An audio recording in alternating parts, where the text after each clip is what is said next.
주께서는 제사를 기뻐하지 아니하시나니 그렇지 아니하면 내가 드렸을 것이라. 주는 번제를 기뻐하지 아니하시나이다. 하나님께서 구하시는 제사는 상한 심령이라. 하나님이여, 상하고 통회하는 마음을 주께서 멸시하지 아니하시리이다. 아멘. 아멘. 1985년에 브라질의 대통령으로 당선되었던 탕크레도 네베스라는 정치인이 있었습니다. 이 사람은 그의 선거에서 도저히 떨어질 수가 없는, 여론조사나 모든 걸로 봐서도 도저히 떨어질 수 없는 그런 사람이었습니다. 이 사람이 자기의 당선을 너무 확신한 나머지 하지 말아야 될 말을 해버리고 말았습니다. 그 말은 뭐였냐면, 하나님도 내가 대통령이 되는 것을 막을 수 없다, 이런 이야기를 해버렸어요. 자, 그 다음에 어떤 일이 일어난지 아십니까? 그가 장담한 대로 대통령에 당선은 되었습니다. 그런데 대통령 취임식을 하루 앞두고 계실염이라는, 무슨 병인지는 잘 모르겠는데 굉장히 고통스러운 그런 내장계통의 병이라고 해요. 그걸로 쓰러져 가지고 35일 만에 병상에서 일어나지 못하고 죽게 되었습니다. 비틀즈라는 그룹을 여러분 잘 아실 겁니다. 거기에 존 레논이라는 가수가 비틀즈가 한참 인기를 얻고 있었던 시절에 이런 말을 했답니다.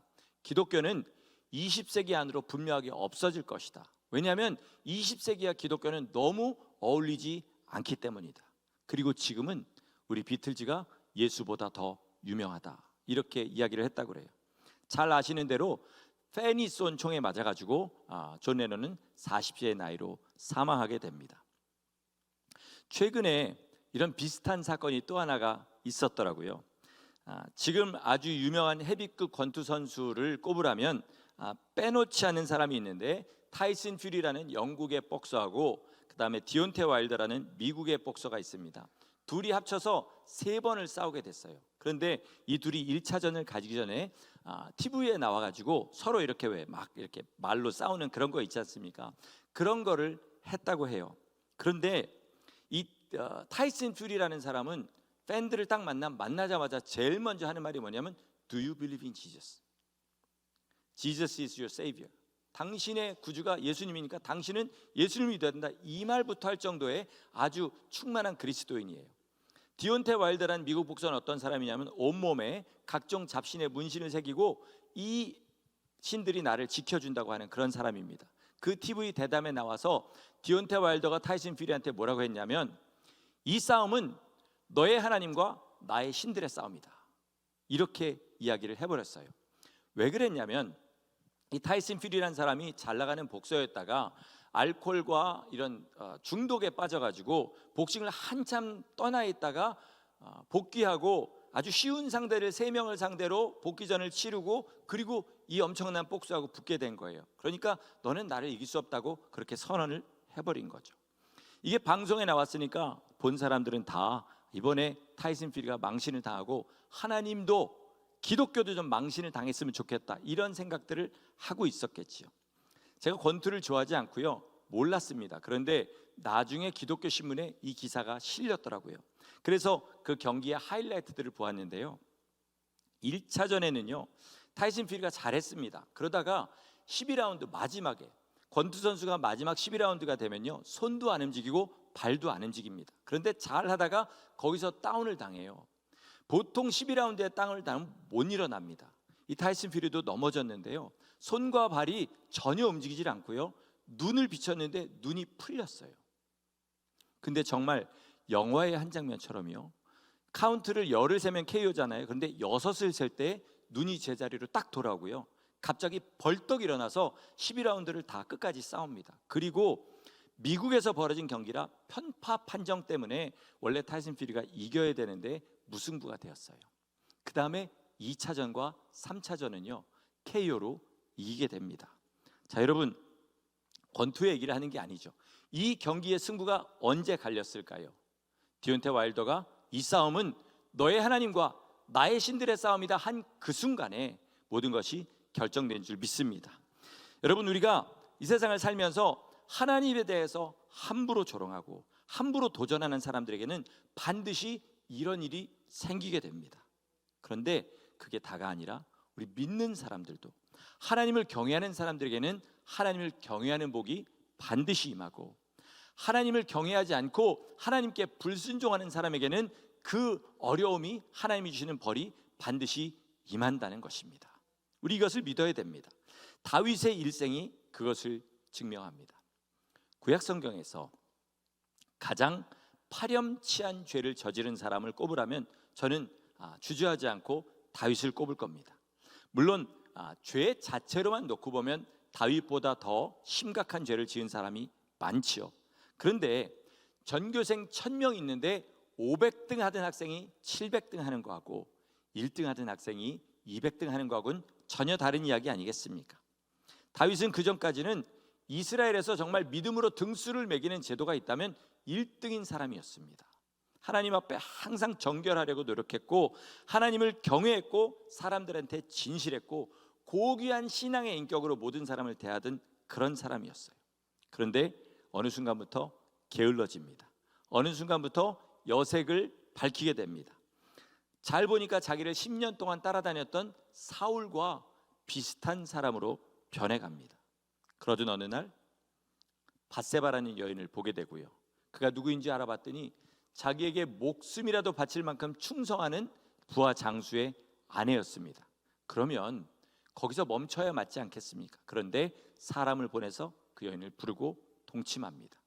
그리고 그 다음에 일이 꼬이니까 도저히 이걸 풀 길이 없어서 요압을 시켜서 우리아를 죽게 합니다.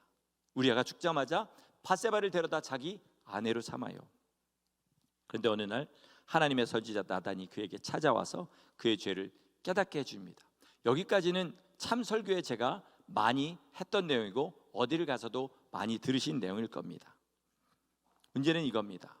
나단이 그것이 죄라는 것을 가르쳐 줬을 때 버뜩 제정신이 들게 된 거죠.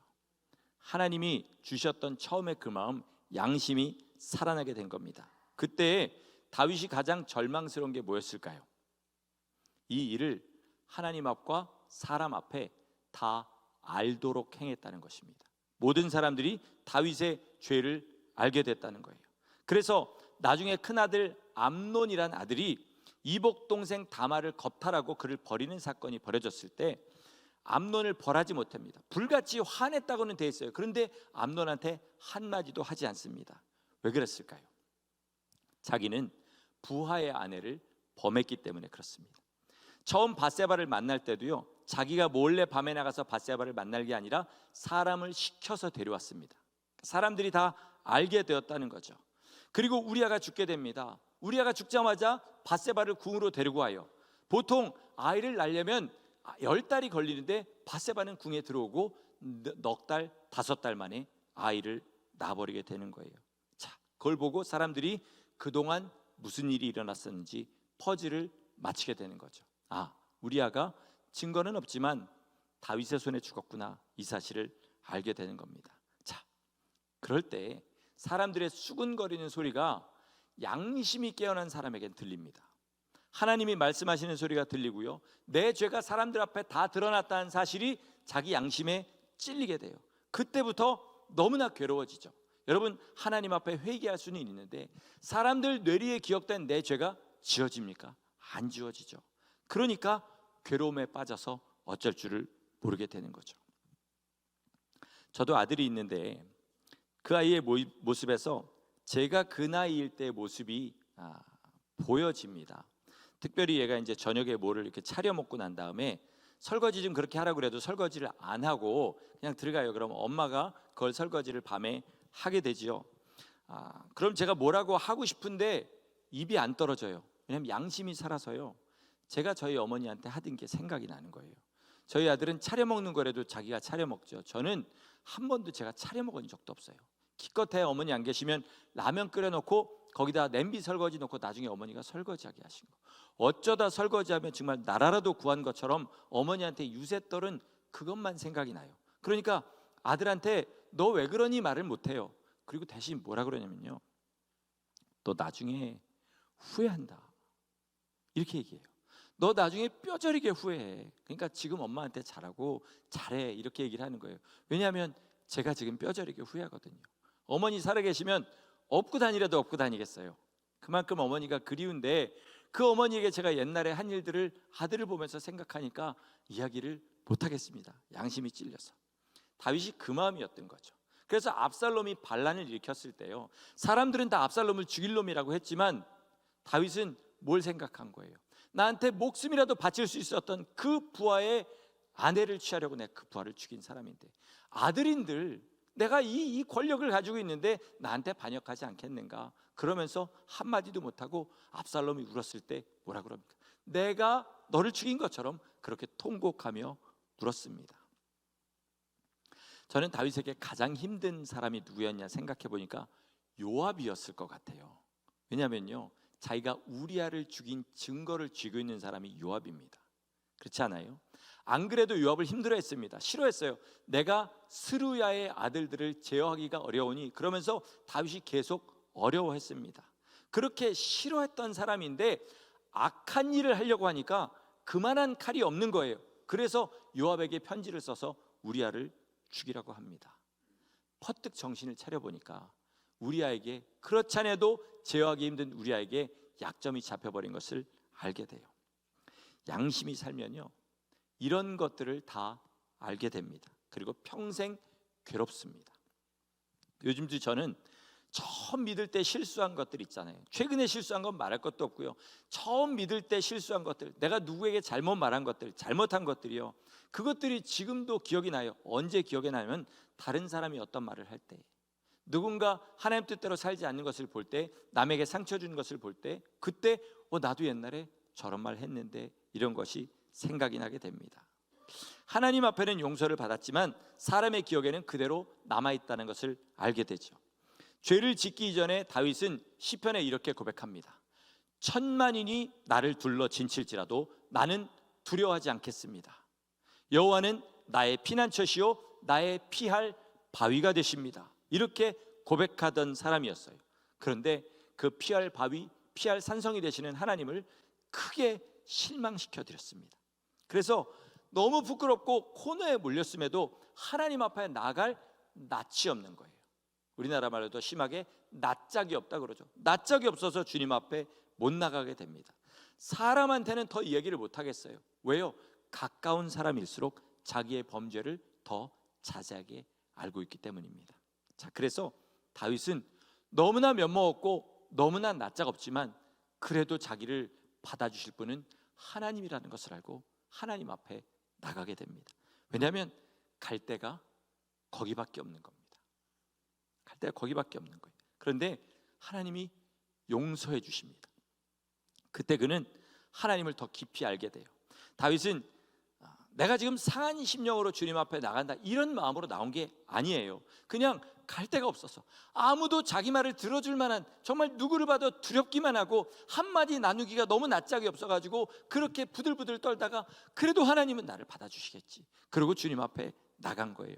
그런데 하나님이 용서해 주시는 겁니다. 그럴 때 하나님의 자비에 통곡하며 울게 되고요, 그리고 알게 된 것이 뭡니까? 오늘 본문의 고백이에요. 나는 하나님이 제사를 기뻐하시는 줄 알았어. 만만의 양과 소를 잡아서 기름 흘리고 피를 흘리면 하나님이 그거 기뻐하시는 줄 알았어.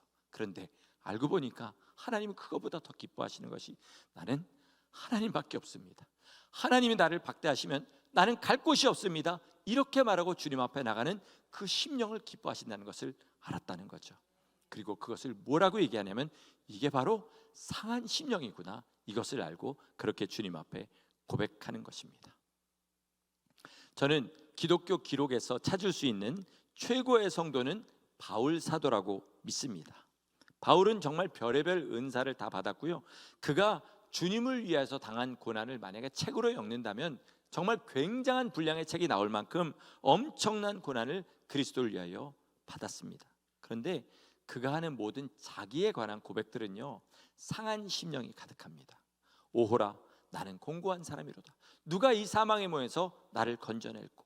이렇게 고백하다가 마지막 순교하기 전에 자기 제자에게 쓴 디모데 전서에서는 이렇게 이야기합니다. 디모데 전서 1장 15절 말씀입니다. 제가 읽을 테니까 눈으로 따라오시기 바랍니다. 미쁘다 모든 사람이 받을 만한 이 말이요, 그리스도 예수께서 죄인을 구원하시려고 세상에 임하셨다 하였도다. 죄인 중에 내가 괴순이라. 아멘. 그가 한 이 말이 성경 중에 있다는 것은요, 하나님께서 그의 고백을 진실한 것으로 인정하셨다는 겁니다. 왜 우리는 내가 죄인입니다, 내가 죄인입니다 많이 말하잖아요. 그런데 그 말들이 알고 보면 진심이 아닐 때가 참 많죠. 그냥 내 삶을 커버하기 위해서, 나는 그래도 믿음 있는 것처럼 보이기 위해서 그런 말을 하는 경우가 참 많습니다. 그런 사람이 정말로 많죠. 그러나 바울은 그 말을 고백했을 때 하나님이 받으셨던 거예요. 그저 겸손을 떨라고 한 말이 아니라 정말로 생각하면 생각할수록, 날이 가면 갈수록 주님의 빛 앞에 가까이 가면 가까이 갈수록 자기는 죄인 중에서도 가망없는 죄인이구나, 이것을 알게 되었을 때 주님의 은혜가 그 삶 가운데 더 넘친 줄 믿습니다. 이것이 상한 심령입니다. 여러분, 우리 주님 앞에 서는 그날까지 다른 어떤 것은 다 잃어버려도 주님 앞에 상한 심령만큼은 잃어버리지 않도록 그렇게 그 마음을 지키시기를 예수 이름으로 축원합니다. 저는 신앙이 자란다는 것은요, 가면 갈수록 하나님 앞에 면목이 없어지고 사람들 앞에 부끄러워지는 것이라고 믿습니다. 그럼에도 불구하고 하나님이 내게 믿음을 주시고 여지껏 믿음을 지켜주시고 앞으로도 그 믿음으로 살 수 있도록 붙들어 주시기 때문에 감사해서 주님의 일을 하고, 모든 사람 보기에 나는 너무나 부끄럽지만 주님이 주신 사명이 있기 때문에, 받은 은혜가 있기 때문에 사람들을 섬기고 복음을 전하는 그 사람이 될 때 낮아지고 겸손한 심령으로 주님 섬기고 사람 섬기는 그런 주님의 종이 될 줄 믿습니다. 그런 의미에서 가장 불행한 성도는 누구냐? 하나님을 향한 감사와 사랑이 없어진 성도라고 믿습니다. 그런 사람의 표본이 성경에 있는데 그 사람의 이름이 엘리입니다. 엘리는 사사기의 거의 마지막 사사였고 제사장이었습니다. 그러니까 정치와 종교의 모든 권력을 한 손에 움켜쥔 사람이었어요. 그 상태로 40년이 넘도록 이스라엘을 다스린 사람이었습니다.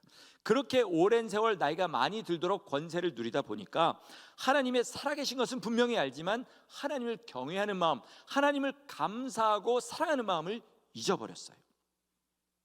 아들들이 무슨 짓을 하냐면요, 하나님 앞에 바쳐질 그 고기들 있지 않습니까? 이걸 삶아가지고 주님 앞에 내야 되는데 삶기도 전에 구워 먹고 싶으니까 하나님은 날 것을 원하신다 이런 소리 해가면서 갈쿠리를 것을 찝어다가 구워 먹는 일을 하고요, 급기야는 무슨 일을 하게 되냐면 성막에서, 성전에서 수종 드는 여인들과 동침을 하는 그런 죄까지 범합니다. 근데 엘리가 문제예요. 이런 자기 아들들을 데려다가 너 왜 그랬니? 이거 한마디 하면 끝나는 거였어요. 그래서 하나님께서 참다 못하셔서 엘리에게 선지자를 보내십니다. 그리고 뭐라 그러면 내가 네 모든 가족을 몰살시켜버리겠다, 완전히 이스라엘에서 네 이름을 끊어버리겠다 하셨어요. 그런데 그냥 모르는 사람이어서 그래서 그랬는지 그 말을 그냥 흘려 들어버립니다. 그랬더니 하나님께서 이제 어린 사무엘의 입술을 통해서 그 이야기를, 똑같은 이야기를 전해주세요. 가장 기가 막힌 건 엘리가 하는 말이에요. 네 가정이, 네 가문이 완전히 이스라엘에서 끊어질 거다 이런 저주를 받았는데 뭐라고 대답하냐면 아마 목소리도 이랬을 겁니다. 이는 여호와시니 그 선하신 대로 하실 것이니라. 아마 이렇게 했을 겁니다.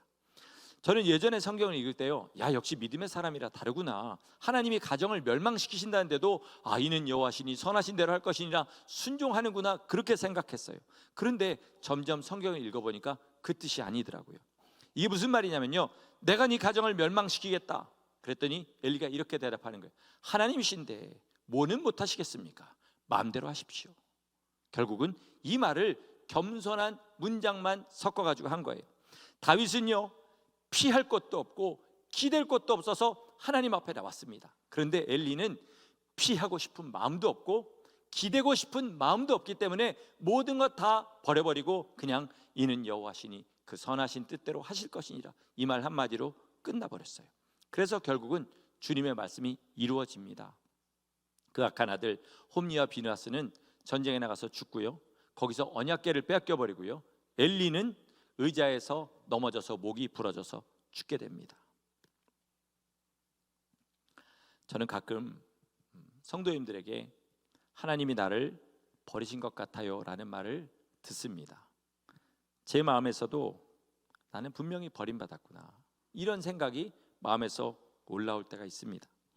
혹시라도 그런 생각을 하신 적이 있거나 지금 하고 계시거나 앞으로도 그런 생각이 올라오면요, 본인한테 이렇게 물어보시기 바랍니다. 버리셨으면 그냥 포기하고 지옥 갈래? 이렇게 물어보세요. 그러면 마음에서 강한 대답이 올라올 거예요. 나는 그럴 수 없습니다. 난 절대로 지옥만큼은 갈 수 없습니다 라는 대답이 올라올 거예요. 여러분, 엘리가 만약에 네 가정을 멸망시키겠다라는 주님의 말씀을 들었을 때요, 주님, 다윗처럼 잘못했습니다. 제가 죽을 죄를 지었습니다. 제 아들놈들이 하나님을 향해서 패역한 죄를 저질렀습니다. 그리고 아들들을 벌하고 다시는 그런 일을 못하도록 아예 멀리 귀양을 보내고 그랬다면 과연 그래도 그 두 아들들이 죽고 엘리도 그렇게 비참하게 죽었을까요? 저는 절대로 아니라고 믿습니다. 왜냐하면 성경에 증거들이 많이 나와 있어요. 이스라엘의 최악의 왕 하면요, 북왕국의 최악의 왕 하면 떠오르는 사람이 있습니다. 이세벨의 남편 아합입니다.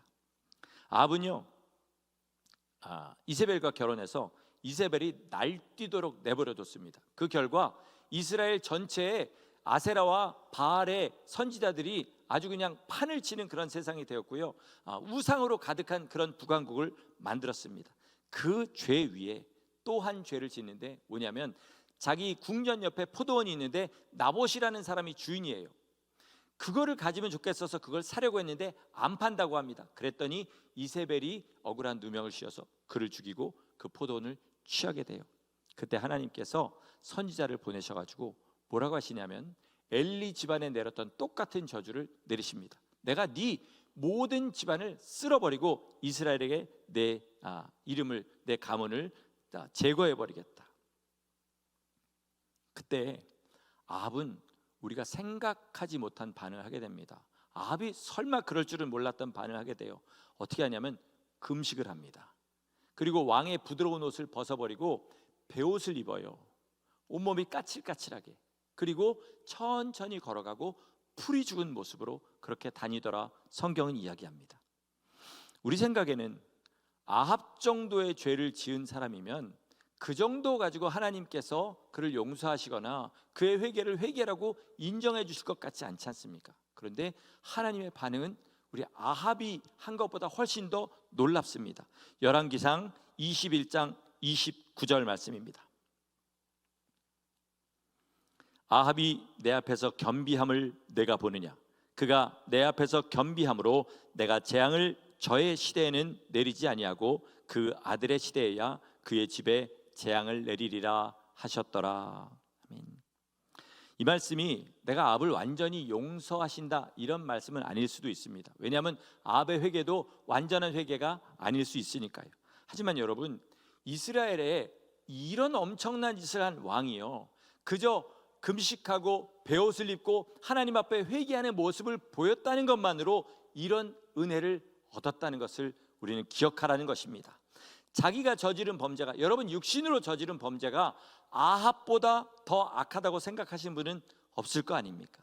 하나님은 진심으로 회개하는 사람, 진심으로 하나님 앞에 잘못했습니다 살려달라고 하는 사람을 누구도 거절하지 않으시는 하나님이신 줄 믿습니다.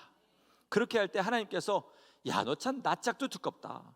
내가 그렇게 부를 때는 쳐다도 안 보고 나한테 등을 돌리던 네가 너 어려우니까 회개한다고 나 앞에 나오니 야, 나는 너를 도저히 받아주지 못하겠다 이렇게 하지 않으시고 나온 것을 기뻐하시고 진실한 회개를 예배로 받으시고 아들의 피로 우리를 씻어주시고 안아주시고 금가락지를 끼워주시고 옷을 입혀주시고 신발을 시키시는 그런 하나님이신 줄 믿으시기 바랍니다. 다만 성경에 보면 마지막 때가 오면, 더 이상 돌이킬 수 없는 그때가 오면 그때서 하나님을 찾는 사람은 비웃으시겠다, 그 사람들을 멸하시겠다 이렇게 말씀하신 것은 있습니다만 지금은 그때가 아니니까 오직 오늘이라고 일컫는 이때에 하나님을 두려워하지 말고 쭈뼛거리지 마시고 하나님 앞에 온 힘을 다해 달려나가는 복된 성도들 되시기를 예수님의 이름으로 축원합니다. 아멘. 오늘 설교의 제목이요, 거듭남입니다. 거듭남. 왜 이런 제목을 붙였냐면, 다윗이 하나님 앞에 그런 의로운 삶을 살다가 죄를 짓고 상한 심령으로 하나님 앞에 나갔을 때 자기는 도저히 생각지도 못했던 하나님의 새로운 그 사랑을 발견하게 된 것이 있기 때문입니다. 우리도 하나님을 안다는 생각을 내려놓고 하나님 아버지 앞에 날마다 하나님, 내가 모르는 하나님을, 그 사랑을 우린 도저히 다 알 수가 없으니까 오늘도 가르쳐 주십시오. 그렇게 나가서 하나님의 사랑을 경험할 때 우리는 거듭날 때 받았던 그 선한 충격이 하나님의 사랑을 알 때마다 더 우리를 새롭게 하는 은혜를 받자, 이런 뜻에서 거듭남이란 제목을 붙였습니다. 제가 어제 신문 기사를 하나 봤는데 굉장히 큰 감동을 받았습니다. 어떤 기사냐면 한국의 노인들이 70대 80대가 되도록 한글을 모르시는 거예요. 그러다가 무슨 이렇게 구청이나 이런 데서 하는 한글 교육 프로그램 있지 않습니까? 거기에 나가서 배우고 읽고 쓰게 되신 분들이, 그분들을 위한 100일장이 열렸습니다. 거기에 상을 받은 분들의 글이 올라왔는데 그 글들의 내용이 가슴이 뭉클뭉클하게 만드는 그런 내용들이더라고요. 이분의 글은 전라도에 사시는 분의 글입니다. 한번 읽어드리겠습니다. 선상님, 평생 글을 모르니 달팽이 껍데기 속에 살듯이 답답했쥬. 이제 고속도로 지나갈 때 여주, 논산, 무주 간판을 또렷하게 읽어요. 달팽이가 껍질 밖으로 머리를 내민 것 같다니까요. 70평생 한글 모르고 어째 살았는지 참말로, 이렇게 썼습니다. 저는 평소에 이런 생각을 참 자주 합니다. 누군가가 보는 것을 나는 보지 못한다. 누군가가 듣는 것을 나는 듣지 못한다. 누군가 아는 것을 나는 알지 못한다. 그러니까 그 사람들이 할 수 있는 것을 나는 하지 못하고 있는 것이다. 이런 생각을 참 많이 하게 해요. 이 글을 읽으면서 그 생각이 다시 떠오르고 하나님 앞에, 하나님, 저도 좀 더 보여주세요. 조금 더 가르쳐 주세요. 조금 더 듣게 해주세요. 그래서 정말로 주님의 사람으로 정말 하루라도 살다가 주님 앞에 가게 해주세요. 이런 기도가 나오게 되더라고요. 또 어떤 분은 전철을 타고 가는데 한글을 읽지 못하니까 내리는 곳이 항상 불안한 거예요. 자기가 전철을 타는 곳이 태평역이고 내리는 곳이 기흥역이랍니다. 근데 14정거장이란 것만 알고 있대요. 그래서 그걸 외우면서 타자마자 뭘 하냐면 한번 문이 열리고 닫힐 때마다 손가락을 접는 거예요. 그거를 14정거장을 이렇게 썼습니다. 두 손이 꼭 차고 네 손가락을 다시 더하면 내렸습니다. 이렇게 얘기해요. 참 눈물 나지 않습니까? 그리고 이렇게 씁니다. 이제는 글자를 읽고 내립니다.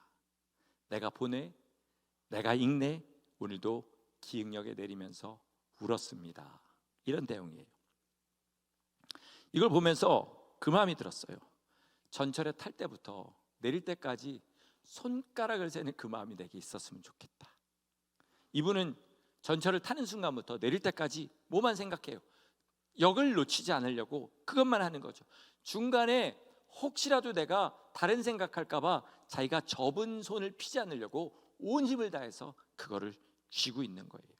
우리가 정말 간절한 마음으로 우리가 마지막 내리는 인생의 종착역이 주님 앞이 되기를 소원하면서 날마다 이 손가락을 쥐고 피지 않는 그 마음이 내 가운데 있었으면 좋겠습니다. 이렇게 기도를 하게 됐어요. 오히려 많이 배운 사람들은 어떻게 할까요? 신문 보고 카톡하고 여기저기 두리번거리다가 어쩌다가 자기 내리는 역을 놓치는 일은 있겠지만 이 손가락으로 자기가 내릴 역까지 그걸 꽉 쥐고 세시는 분은 혹시라도 그걸 놓쳤으면 안내방송에 귀를 기울이고 안내방송이 안 들리면 사람에게 물어서라도 절대로 그 역을 놓치는 일은 없겠구나. 오히려 안다고 생각하는 내가 잘못하면 그 역을 놓치고 엉뚱한 데 내릴 수도 있겠구나 라는 생각을 하게 되었습니다. 말씀 마치겠습니다. 마지막에 진짜 제 마음을 울린 글은 이거였어요. 노점상을 하시면서 자식을 박사까지 만드신 그런 여자분의 글이었습니다. 이런 글입니다. 난 죽을 먹어도 괜찮았다. 자식들 입에 맛난 것 들어가면 배불러지니까. 구멍 뚫린 신발을 신어도 괜찮았다. 자식들에게 새 운동화 신겨놓으면 내 별이 편했다.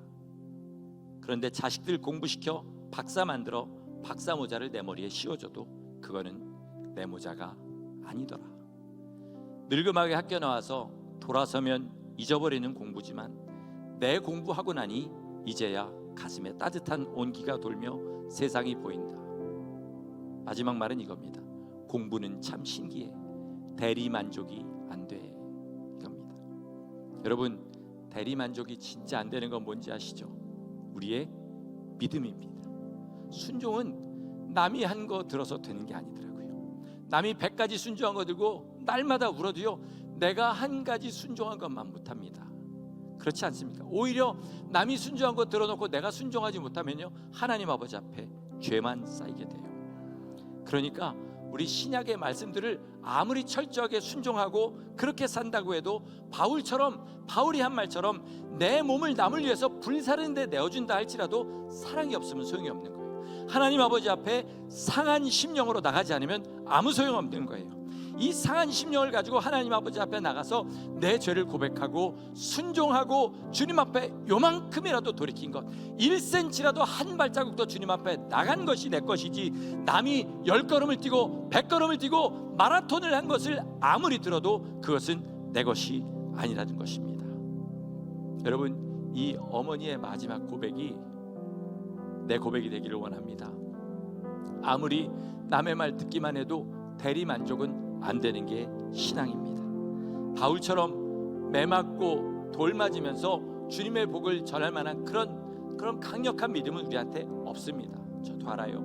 그러나 하나님 아버지 앞에 주님만 나를 살리실 수 있습니다. 주님만이 나의 소망이십니다. 나는 사람도 버릴 만큼 못나고 악한 사람이지만 주님 앞에 나가면 주님은 나를 버리지 않으실 줄 믿습니다. 이렇게 고백하며 나갈 때 하나님의 품 안에서 다른 사람에게는 버림받아도 하나님께는 사랑받으면서 우리 주님 앞에 끝까지 나가서 주님 나라 다 들어가는 주의 복된 성도들 되시기를 예수님의 이름으로 간절히 축원합니다. 아멘.